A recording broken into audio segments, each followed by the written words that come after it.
5 जनवरी 2023 की ये बात है। उत्तर प्रदेश के प्रयागराज में बसपा का कार्यकर्ता सम्मेलन चल रहा था और इसी कार्यकर्ता सम्मेलन में एक महिला बुर्के से पूरी तरह से कैद थी और वो मंच पर जब पहुंचती है तो पूर्व सांसद जो कि यहां पर मौजूद होते हैं, मुख्य जोन इंचार्ज घनश्याम चंद्र खरबार, और वो एक नाम की घोषणा करते हैं कि हम अपनी पार्टी की सदस्यता इनको दिलाते हैं, यानी कि शाइस्ता परवीन को पार्टी की सदस्यता दिलाने का ऐलान करते हैं। और वो शाइस्ता परवीन कोई और नहीं होती, बाहुबली नेता अतीक अहमद की पत्नी होती हैं। अतीक अहमद साबरमती जेल के अंदर बंद है और एक भरोसा दिलाया जाता है पार्टी की तरफ से, बसपा की तरफ से, कि आने वाले निकाय चुनाव में आपको प्रयागराज से मेयर का टिकट दिया जाएगा और आप चुनाव लड़ना। जाहिर सी बात है, चुनाव लड़ने के लिए आपके पास ताकत के साथ साथ, शक्ति के साथ साथ, दिमाग के साथ साथ पैसे की भी बहुत ज्यादा सख्त जरूरत होती है। लेकिन लंबे समय से अतीक अहमद सलाखों के पीछे है, उसके बेटे भी सलाखों के पीछे थे। ऐसे वक्त में अब शाइस्ता परवीन को चुनाव की तैयारी भी करनी थी और इलेक्शन लड़ने के लिए उसको पैसे की जरूरत भी थी। सब कुछ नियम के था, लेकिन एक गलती ने इस पूरे सिस्टम को न केवल बदल दिया बल्कि एक के बाद एक लोगों की हत्या भी हो रही है और एनकाउंटर में मारे भी जा रहे हैं। आगे भविष्य में इस परिवार के साथ क्या होना है, क्या नहीं होना, ये तो कह नहीं सकते। लेकिन आज की कहानी में हम शाइस्ता परवीन के बारे में बात करेंगे, जिसकी एक गलती ने इस पूरे परिवार का तहस नहस करवा दिया हो।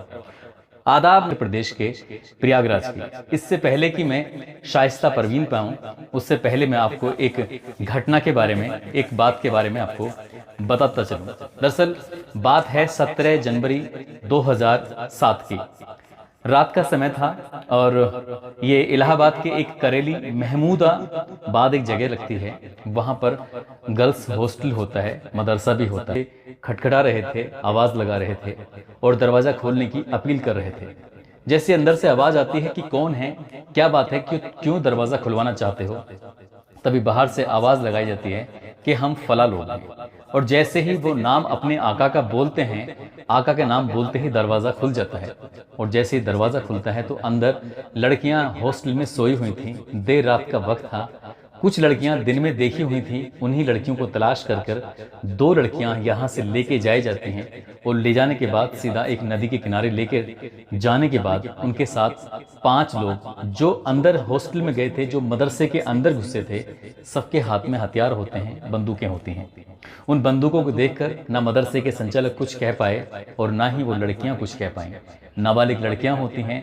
5 लोग बारी बारी से नदी के किनारे उनके साथ बलात्कार करते हैं। जब उनका मन भर जाता है पूरी तरह से, तब मन भरने के बाद उन लड़कियों को सवेरे होने से पहले, सूरज निकलने से पहले उसी हॉस्टल में छोड़ दिया जाता है। जबकि वो लड़कियां पिटाई की वजह से, उनके साथ बलात्कार की वजह से ब्लड उनका बह रहा था, वो परेशान थी, उनकी हालत ज़्यादा ख़राब थी। लेकिन ना मदरसे का कोई व्यक्ति बोल पाया। कहते हैं कि भले ही चाहे कोई कुछ ना बोल पाए, लेकिन कभी ऐसी बातें छिपती नहीं हैं। वो 2 लड़कियां जब हॉस्टल से गई थीं, उन 2 लड़कियों से पूछा कि तुम रात कहाँ गई थी, और धीरे धीरे करके ये बात पूरे हॉस्टल की हर एक लड़की तक पहुंच जाती है, मदरसे की हर एक बच्ची तक पहुंच जाती है। और वो लड़कियां कोई गैर नहीं थी, वो लड़कियां आसपास के एरिया के गरीब परिवारों की बेटियां थीं। उन गरीब परिवारों की बेटियों ने जब अपने परिवार से ये बात कही, 17 जनवरी 2007 की उस रात की घटनाक्रम के बारे में तफसील से बताया, तब लोगों की आंखें खुलती हैं और हंगामा शुरू हो जाता है। जैसे ही हंगामा शुरू होता है, इसके बाद पुलिस भी हरकत में आती है। लेकिन हंगामा होने के बाद नाम आता है अतीक के भाई अशरफ का। अशरफ वही जिसको अभी हाल ही में पुलिस की अभिरक्षा में मौत के घाट उतार दिया गया था, उसका नाम आता है और फिर मुकदमे की तैयारी होती है। लेकिन उन दिनों सरकार थी समाजवादी पार्टी की और मुलायम सिंह यादव सूबे के मुख्यमंत्री हुआ करते थे।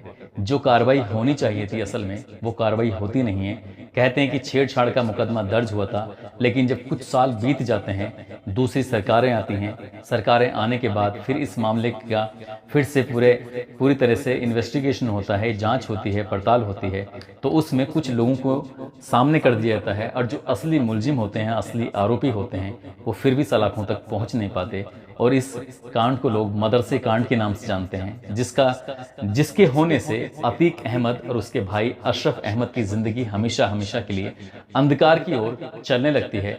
और इससे पहले ही वो एक बीएसपी के विधायक राजूपाल की हत्या कर ही चुके थे। इस घटना के बारे में मैं पहले भी आपसे कई बार बात कर चुका हूं, लेकिन आज की जो बातचीत है वो है शाइस्ता परवीन की। शाइस्ता परवीन का गांव लगता है प्रयागराज के दामोपुर में और इनके पिता का नाम फारूक होता है। फारूक उत्तर प्रदेश पुलिस में कांस्टेबल के पद पर तैनात थे। जहां जहां उनकी पोस्टिंग होती थी, जहां जहां ये सरकारी क्वार्टर में रहते थे, वहां वहां उनकी 4 बेटियां और 2 बेटी भी रहते थे। 4 बेटी और 2 बेटों में सबसे बड़ी बेटी होती है शाइस्ता परवीन। शाइस्ता परवीन ने हाई स्कूल और इंटर की जो एजुकेशन ली थी, शिक्षा ली थी, किदवई गर्ल्स कॉलेज से ली थी। यहाँ से 12वीं की परीक्षा उत्तीर्ण करने के बाद उन्होंने ग्रेजुएशन भी किया था। और इसी बीच में एक रिश्ता इनकी लड़की के लिए आता है और ये खुद भी चाहते थे कि एक रिश्ता इसी शहर के यानी कि प्रयागराज के रहने वाले चकिया मोहल्ले के निवासी अतीक अहमद से इनका रिश्ता जुड़ जाए। वो भले ही कहते हैं कि पुलिस वाले जो होते हैं वो गुंडों का सफाया भी करते हैं और ये भी कहा जाता है कि पुलिस वाले गुंडों को संरक्षण भी देते हैं।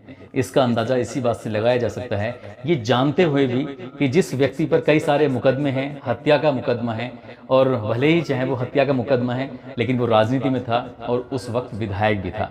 साल 1996 में अतीक अहमद से इस शाइस्ता परवीन का जो रिश्ते की बात चलती है, इनका निकाह हो जाता है और धूमधाम से शादी हो जाती है। जैसे जैसे वक्त आगे बढ़ रहा था वैसे वैसे शाइस्ता को एक के बाद एक बच्चे पैदा हो रहे थे और पहले वाले बेटे का नाम रखा जाता है मोहम्मद उमर, दूसरे बेटे का नाम रखा जाता है मोहम्मद अली, तीसरे बेटे का नाम असद होता है, चौथे बेटे का नाम एहजान होता है, 5वें बेटे का नाम अबान होता है। लेकिन इसी बीच में सरकारें बदलती हैं, कार्यप्रणाली के तरीके बदलते हैं और इसी बीच में ये एक नहीं कई गलतियां कर जाते हैं। जैसे कि अब बीएसपी के विधायक राजूपाल की हत्या कर देते हैं, सरकार बदलती है और सरकार जब शिकंजा कसती है उधर समाजवादी पार्टी ने पार्टी से बाहर कर देती है क्योंकि मदरसा कांड जो हुआ था। और इसी बीच में जब इन पर दबाव पड़ता है तो इन्हें आखिरकार अपनी गिरफ्तारी देनी पड़ती है। लेकिन गिरफ्तार होने के बाद भी भले ही चाहे वो जेल में रहें, लेकिन जेल के अंदर रहते हुए भी वो अपना वर्चस्व कायम कर रहे थे। जिसको चाहें वो गुलाबी रंग की पर्चियां भेजा करते थे।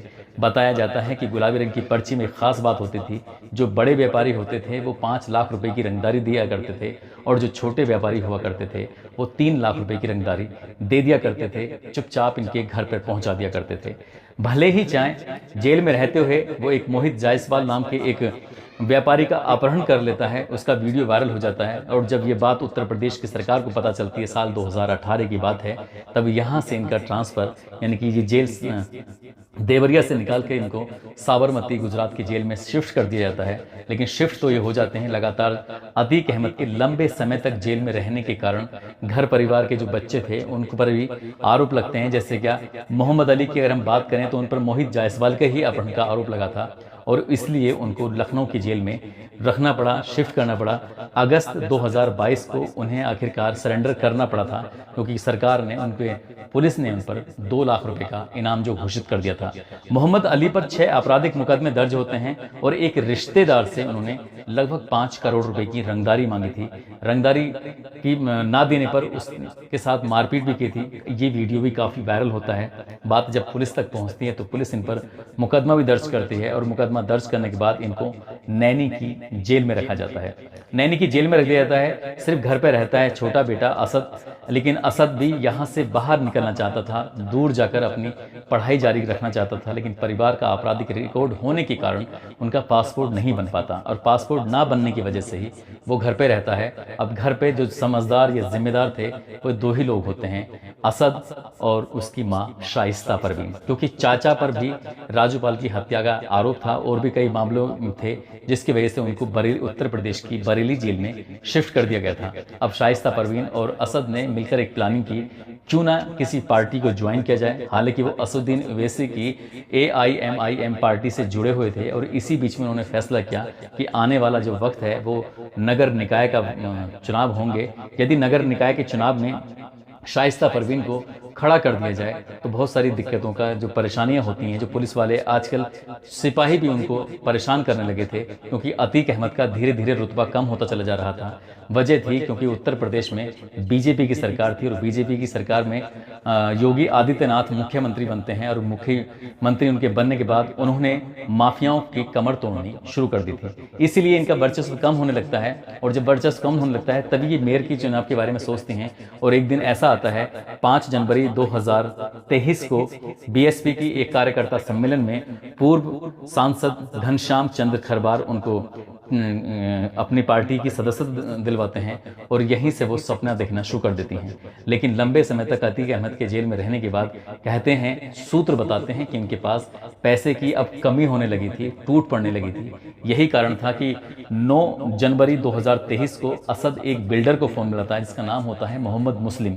मोहम्मद मुस्लिम से बात करते हैं, कहते हैं कि आपको उमर से मुलाकात करनी है और उमर क्योंकि आने वाली तारीख पर जो लखनऊ से उमर आएंगे तो आप उनसे मुलाकात कर लेना। मोहम्मद मुस्लिम मिलने से भी मना कर देते हैं, कचहरी में जाने से भी मना कर देते हैं। जब दोनों ही सूरत मना कर देते हैं तब अपने ही स्वर में, अपने ही धमकाते हुए स्वर में असद उन्हें कहते हैं कि खरबूजे को देखकर खरबूजा रंग बदल रहा है, यानी कि अब शहर में कोई भी उन्हें रंगदारी नहीं दे रहा था। शायद यही वजह थी कि उन्होंने आने वाली 24 फरवरी 2023 को धूमनगंज रोड पर एक हत्या की प्लानिंग की थी। इसके लिए रैकी करते हैं और कई सारे शूटर शामिल हो जाते हैं। यही तय था कि इस खुलेआम मारेंगे और खुलेआम मारने का इन्हें बिल्कुल भी डर नहीं था, खौफ नहीं था। वीडियो वायरल होगी, लोगों में दहशत फैलेगी और जब दहशत फैलेगी तो किसी को भी फोन करेंगे तो वो फिर डरेगा नहीं, क्योंकि खरबूजे देख के फिर खरबूजा रंग नहीं बदलेगा। एक खरबूजा अगर पैसे देगा तो दूसरा खरबूजा भी पैसे देने के लिए तैयार हो जाएगा। सब कुछ प्लानिंग के तहत चल रहा था। बताया जाता है, पुलिस सूत्रों का दावा है कि शाइस्ता परवीन साबरमती जेल में जाती हैं गुजरात और वहां बैठकर प्लानिंग करते हैं कि आखिरकार करें तो क्या करें। उनका एक पंथ दो काज, उमेश पाल की हत्या करनी है जो उन पर आरोप लग रहे हैं। जब इसको मार दिया जाएगा तो बाकी और लोग भी हिम्मत नहीं जुटा पाएंगे किसी मामले में पैरवी करने की, किसी मामले में कुछ आगे बढ़ने की, क्योंकि राजू पाल हत्याकांड का प्रमुख गवाह उमेश पाल होता है। और 24 फरवरी 2023 को धूमनगंज रोड पर जब वो कोर्ट कचहरी से वापस आ रहे थे अपने घर की तरफ, तो शाम 5 बजे के आसपास जैसे ही गाड़ी उनकी रुकती है, एक के बाद एक शूटर आते हैं और गोलियां चलाना शुरू कर देते हैं। इसी बीच में मोहम्मद मुस्लिम नाम का गुड्डू मुस्लिम नाम का जो एक व्यक्ति होता है वो लगातार बम मार रहा होता है। और इसी बीच में जो वहां पर रास्ते में खड़ी हुई कार होती है, क्रेटा कार होती है, सफेद रंग की कार से एक लड़का बहुत तेजी के साथ निकलता है और निकलते ही वो लगातार गोलियां पर गोलियां चलाना शुरू कर देता है। लगभग 40 सेकंड का ये वीडियो है, अलग अलग कैमरे से जब रिकॉर्ड किया गया था, अलग अलग कैमरे को मिलाकर 44 सेकंड का ये वीडियो जब वायरल होता है सोशल मीडिया पर, तब पता चलता है कि अतीक अहमद का तीसरे नंबर का जो बेटा है उसने गोली चलाई थी और ये इस हत्याकांड को अतीक अहमद के परिवार ने अंजाम दिया था। इसमें शाइस्ता परवीन की भी भूमिका होती है, इसमें असद की भूमिका का खुलासा इसलिए भी हो जाता है क्योंकि उसने सीसीटीवी कैमरे में शामिल हो जाता है। काश कि वो सीसीटीवी कैमरे में अगर शामिल नहीं होता तो शायद कभी भी हो सकता है कि पुलिस उस लेवल पर जांच नहीं करती। पहली गलती तो असद ये कर जाता है, लेकिन इससे भी बड़ी गलती, इससे भी बड़ी भूल वो ये कर जाता है कि उसके शूटर जो यहाँ पर 2 पुलिस वाले होते हैं, संदीप निषाद और दूसरे राघवेंद्र सिंह, इनकी भी गोली मारकर हत्या कर देते हैं। सोशल मीडिया पर ये जब मुद्दा बहुत तेजी के साथ वायरल होता है तब पुलिस अपने सिपाहियों के बदले के लिए जब पूरी ईमानदारी, पूरी शिद्दत के साथ मैदान में उतरती है, तब असद को झांसी में ढेर कर देती है और इस मामले से जुड़े हुए और पहलू पर जांच ही कर रही थी।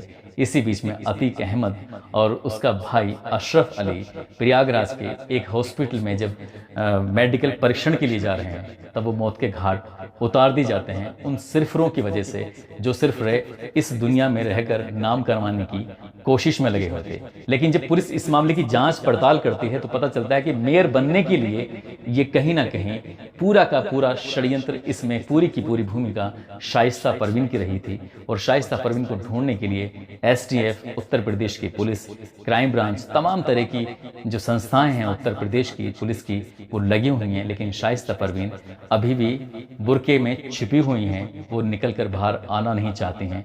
उन्हें डर है कि अगर वो बाहर आती हैं तो कहीं ऐसा ना हो जैसे असद के साथ हुआ है। उन्हें डर है कहीं कहीं ऐसा ना हो जैसे अतीक अहमद के साथ हुआ है। उन्हें डर है कहीं ऐसा ना हो जैसे अशरफ के साथ हुआ है।